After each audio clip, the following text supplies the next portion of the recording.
Welcome back to the Talking Archive. I'm Josh Jacobs. Our conversation continues with voiceover talent Jimmy Hodson.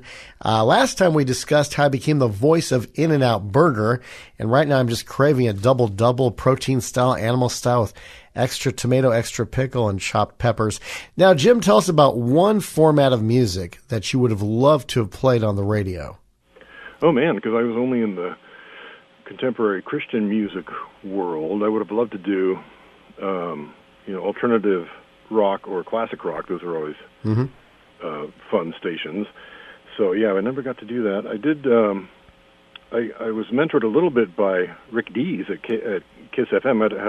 We had a mutual friend who set me up and took me in to his studio so I could see how he would do drop-ins, because I was like, how does he do all the sound effects and stuff? I didn't know technically how that was done. Mm-hmm. So our friend, set me up, and he was really nice, and I got to see all the cart machines and his racks of carts back in the day when we had glorified 8-track tapes, right? Uh-huh. So then I was able to make my own sound effects, drop-ins, and silly lines and stuff, so I used those a lot. Influence from Rick Dees, yeah. I remember having those when I first broke into radio myself. Did KYMS play their music on carts as well, or was it on 45 singles? Yeah, and then, we had music on carts and an occasional vinyl album for an old disc. But then when compact discs came out, I brought in my own consumer compact disc player. I bought the first one I could get. It was probably like $1,000 in 1984 money, and I brought it in and plugged it in so I could play CDs on the radio, and I would make a big deal. Like, I'm going to play this song on CD now, compact disc. So. Kind of like in The Wedding Singer, the lines like, what's that? It's a CD player. Does it play records? It plays CDs. And then eventually the CD players did have the special kind that you put the CD in this floppy disk type of jewel case, and then you put it in, and then you just dial it up, and then you just pop it out like a floppy disk. And that was the best thing because it prevented the CD from scratching or falling on the ground or shattering, all that good stuff. But, of course, that was probably a couple of years after KYMS. That technology probably didn't exist back then. Yeah, that's true. Well, when I was there, they were morphing into a satellite format, and I don't think it did well financially, so then they sold the station. And then now there's the Fish.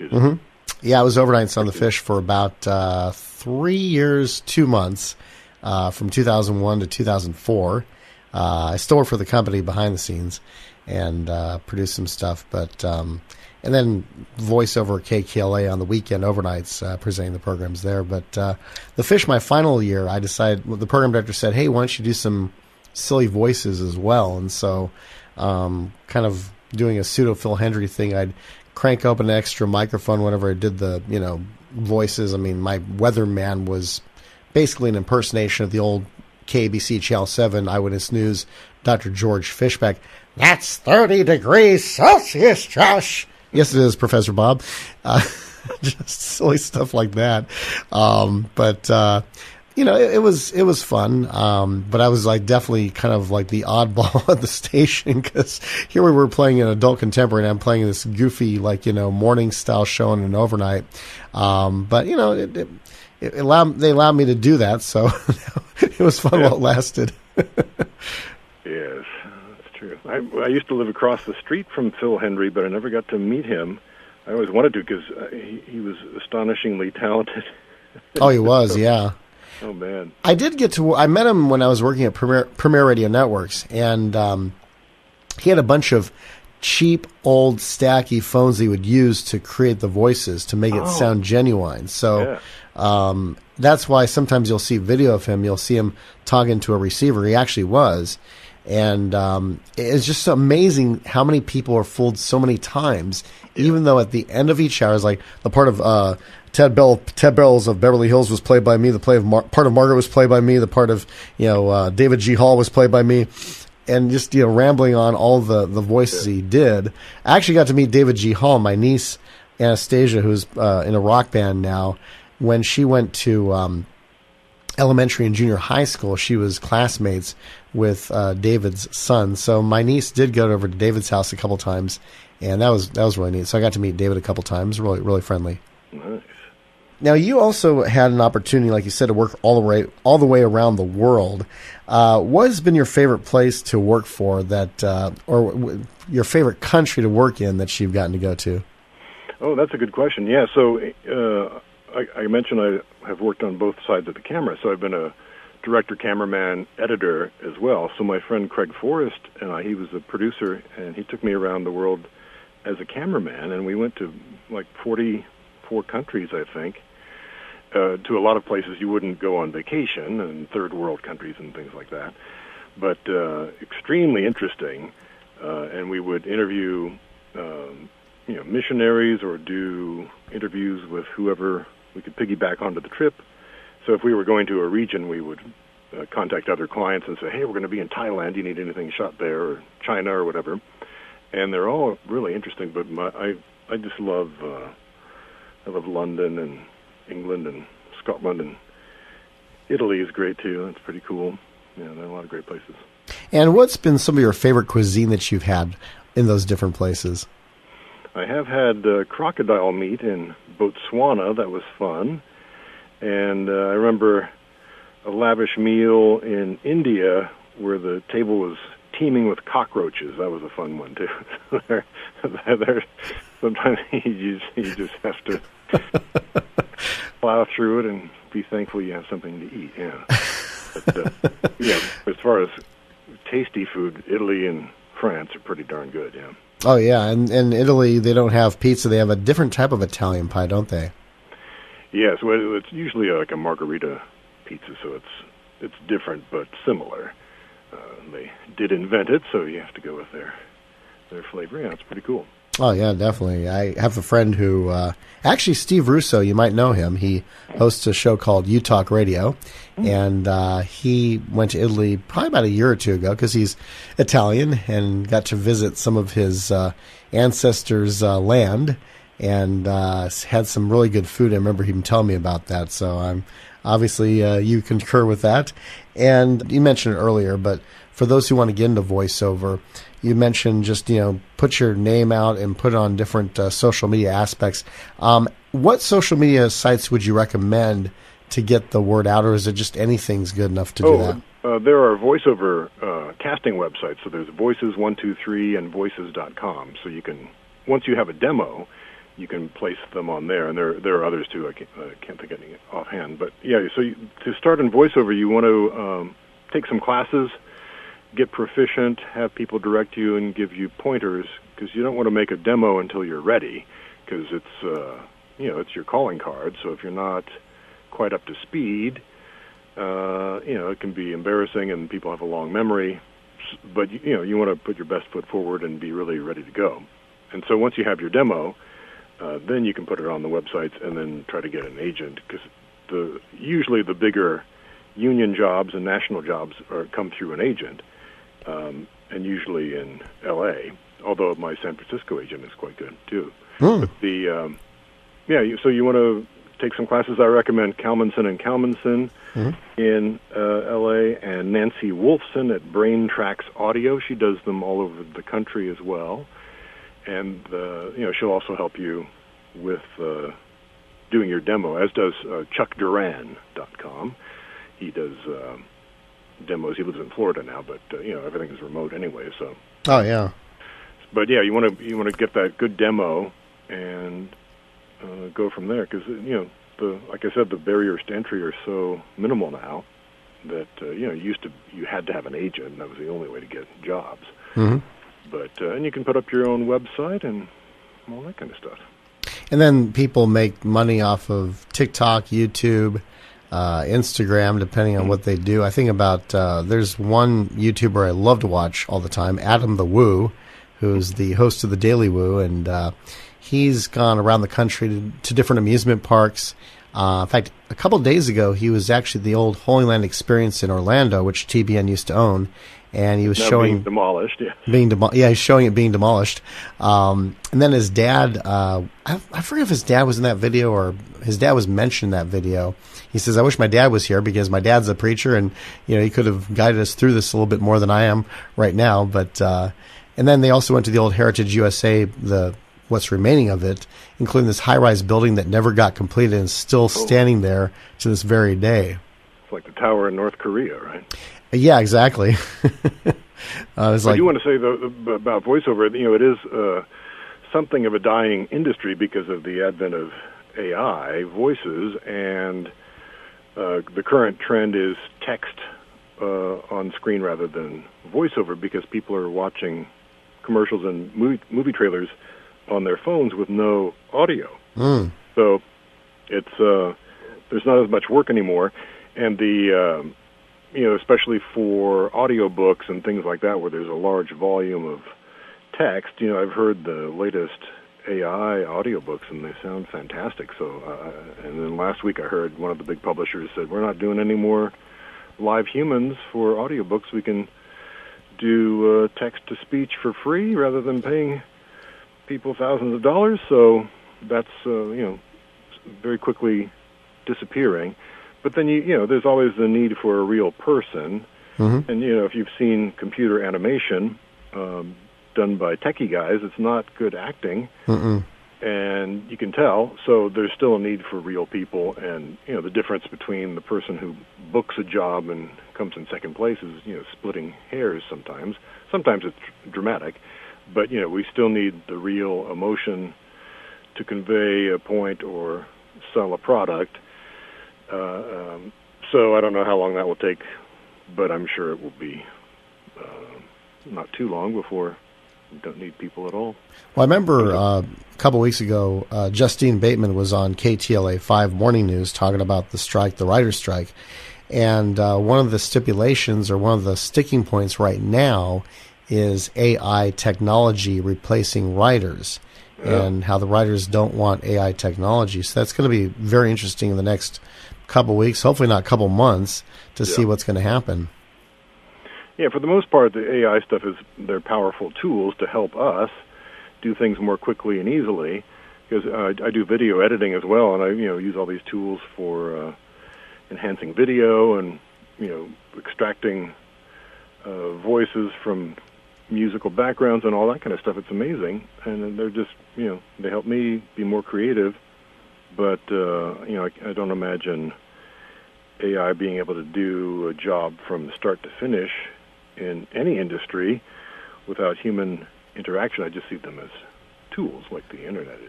Yeah, they say, well, AI could write the script very well. Yeah, but the thing is, a lot of times scripts are based on people's own personal experiences, lines or phrases they hear from people in, just a general setting. A friend of mine and I wrote a script a couple of years ago, and one of the lines we got directly from this guy talking to his son at Disneyland. Another script I'm writing happened at Knott's Berry Farm actually a couple times because I got a season pass there. And so I've been kind of like, it was a project I started years ago, but then never finished. And I thought, what, let me just, stand in line. And if I hear some kid say something cool, I'll just write that down on my phone and include that in the script. Because that's, to me, what's most inspirational is something you actually heard rather than just making something up that a kid might say. Write something a kid actually did say. And there's been some funny stuff. Yeah. It's a great idea. Anything else you'd like to add?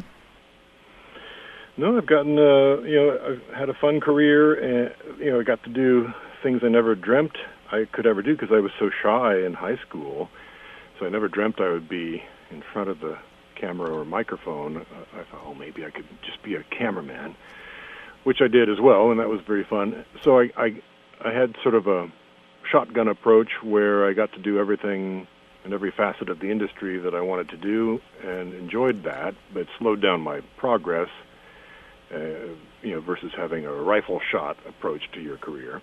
But those were all fun things I wanted to do, and I'm really glad I did. I had this rich and varied career, and it's been, got to meet marvelous people, meet my wife. It's been great. Cool. How did you meet her? Well, we met at E! Entertainment Television. She was a producer of the news show there, and we had a mutual friend who set us up on a blind date. And the mutual friend didn't know that my wife couldn't take lunch because they produced the news, recorded it right after the lunchtime. So I went to her desk, and she couldn't go out. So I'm like, nice to meet you. And I called her 9 months later after Video Syncrasy was canceled, and I had more time. And then, so we went out. We were in love by our third date, married 8 months later, and now been married for 31 years. So, congratulations. 2 marvelous children, yeah. That's great. Yeah. And are your children involved in the industry?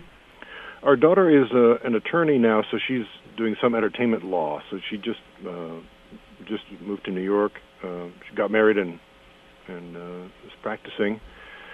So she has some interest in that. And she had produced a film when she was at Stanford, a student film. Mm-hmm. And then our son is working on music some now, but he's not done anything professional yet, but he's learning. And so part of the family business, because my wife was a producer. She was a producer on the show Touched by an Angel. Oh yeah. Mm-hmm. So so we've always been in the business, and it's part of the family conversation at all times. That's great. And your son, what musical style is his influence? He really likes movie music, so he's learning scoring and stuff like that. So it's he won't play anything for us yet, but he loves it. Yeah, whenever we drive around, he goes, "I can listen to this score, this video game score. It's just great." And he has good taste. So. Yeah, it's interesting. Speaking of video games, Terry Taylor from Daniel Amos. Oh yeah. For those listening, Daniel Amos is a rock group, not a person. Yes. For those who don't know, also known as DA. Terry Taylor's done some music for video games over the last couple of years. And that DA has been one of my favorite groups because every album's different. It's never the same each record, which is great. And so, just want to let you know about that. Question, what's your favorite In-N-Out burger style? How do you like your burger at In-N-Out? Well, you can't go wrong with the stock double-double. That's pretty darn good. Mm-hmm. And I often order them protein style just to save on the carbs, but sometimes they're just, I got to have the regular stock burger, especially when it's been a while. It's so good. It's so marvelous on road trips to just grab an In-N-Out. Oh, yeah. Best, yeah. The bun has never been stale in the years I've eaten it. It's never been a bad bun that's like crumbly or stale or anything. It's just always fresh. Totally fresh, yeah. Man, that's not just a slogan, folks. Oh, no, it's true. Yeah, I mean, they'll pick lettuce one day and it'll be in stores the next. It's really fresh. Well, I know that the TBN studios used to be located next to the Irvine Ranch Farmers Market on kind of like the Santa Ana, Tustin border. Did any of that lettuce there go to In-N-Out originally that you know of? Or? No, but there were farms right around there. And I know that the tomatoes were grown right there for In-N-Out in Irvine. I don't know where they are now, though. That's a good point. Yeah, it's a shame. They tore it down back in 1986 because I remember when we would travel from L.A. to San Diego, my parents would always stop off at the Irvine Ranch Farmers Market. I remember seeing the big windmill right in front. And that's how you knew you were there. And then suddenly in 1986, they tore it down. No. Yep. Yeah, when I worked at TBN, I would go there for lunch often. It was very fun. Could get some semi-healthy items. Oh, yeah. And then there was another cool icon windmill. That was the Farmhouse Restaurant, the Buttery, off I-5 in Buena Park. Oh, man, that was so good. Yeah, I remember eating there, sure, yeah. Orange County was my home away from home growing up because my dad used to sell used records, tapestries, and turquoise at the old Orange Drive-In Theater across the street from Angel Stadium. And what a strange mix of products. Yeah. What do you do for a living? Well, I sell tapestries, turquoise, and white. In fact, he said that around 1974, this was when she had the hit, the night the lights went down in Georgia, and she was, of course, on the Carol Burnett Show. Vicki Lawrence bought about $2,000 worth of turquoise, and she wrote a check, and they asked for her ID. Well, it could have been dressed up as the old lady mama, right? Yeah, exactly. But I remember the reward for us kids, well, more me, because my sister was still little, but if my dad did really well on Sunday, he'd pack up around noontime and take us to Disneyland. If he did okay, we'd pack up around 3:30, 4 o'clock, and then ride the burros and row the boats at Knott's Lagoon across the street from the Berry Farm. Yeah, oh yeah. Spent a lot of time there growing up, that's for sure. It's funny, Knott's Lagoon really doesn't have much history documented online. I've seen pictures here and there, and a couple months ago, since I have a season pass, I decided to walk around what used to be Knott's Lagoon, and I recognized some of it, but they just really didn't document a lot of it, either in film or pictures. And so I'm kind of curious, like I'm kind of on the quest for the search for Knott's Lagoon, if you will. Well, isn't that all the water park now? Yeah, the water park, and then I think part of the parking lot as well. So I think some of it became parking lot, other parts became the water park. So it's kind of like a combination. But there is a little bit of the lagoon left where the Cordelia Cay used to go, and a lot of the stuff they did move across the street to Camp Snoopy, like the Charlie Brown Railroad was part of Knott's Lagoon, and then the Cordelia Cay was at Knott's in the Camp Snoopy section. But when the Silver Bullet was constructed, that the beams that were needed to make the ride happen basically, rendered the Cordelia Cay unable to move around the water because of the beams. So the Cordelia Cay was like half the size of the Mark Twain at Disneyland and looked a lot like it.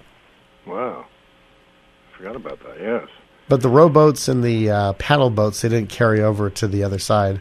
Those were cool. Yes, yeah. My brothers and I, we would get dropped off there and play for hours, just east of the Independence Hall. I remember. Mm-hmm.